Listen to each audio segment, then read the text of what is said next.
खिन्थु बिसोर मा कन्ट्रिबिउसन होदों बुंनायसाय दिनै बिटिसि माने नांला होननानै बिसोरो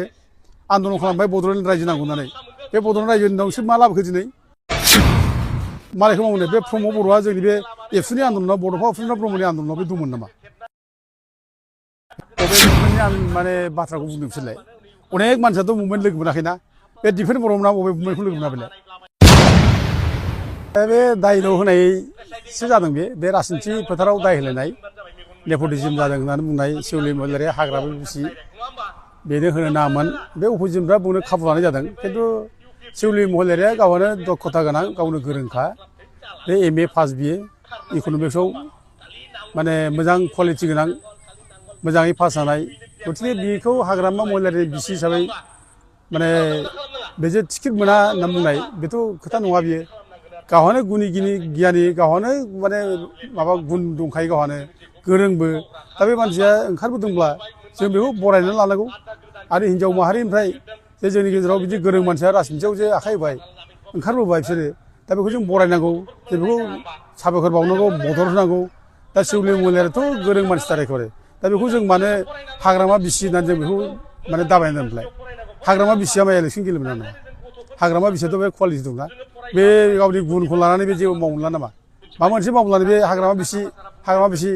बे न' सिङाव ओंखाम संबाय थानांगौ नामा दा बेबायदिजों खुनु जौगाया हाग्रामा बिसिया गावहानो कुवालिटि गोनांखा हाग्रामानि नाम लानानै बे मोनाखै गावनि कुवालिटिजों मोनदों दा बरंस' बेखौ मानसिफ्रा हाग्रामानि बिसि होनना बुंनानै एसे माने मानसिफोरखौ माने एसे कनफिउस खालामनो नागिरनाय जादों खिन्थु बेहा गावहानो गुन गोनांखा हाग्रामा महिलारिया बिनि फिसाय नङाब्लाबो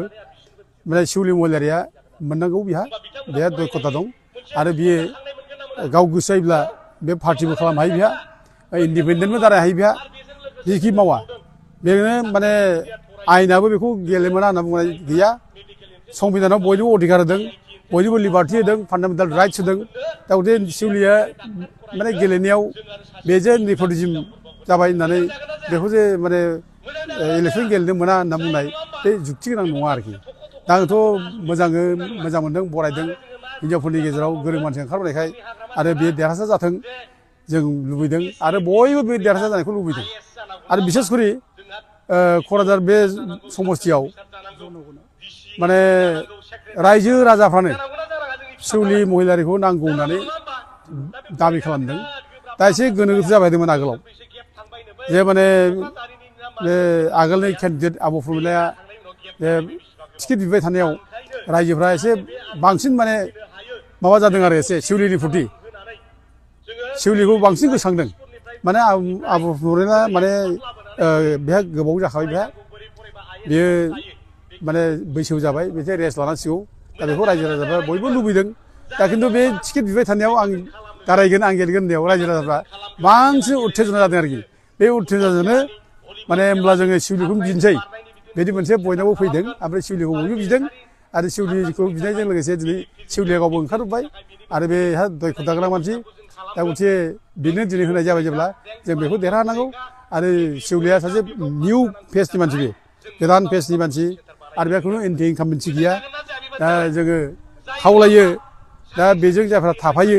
बिसोरबो जाहाथे खोब भद्र जायो खोथा बाथ्रा बुंनायफ्रा बेजों थाफाग्राफ्रा जाहाथे गाज्रि भाषा बाहायलाया माने राजनिथि फोथाराव फैनानै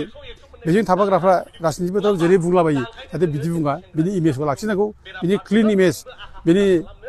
मोजां भाबमुर्ति बेखौ लाखिनांगौ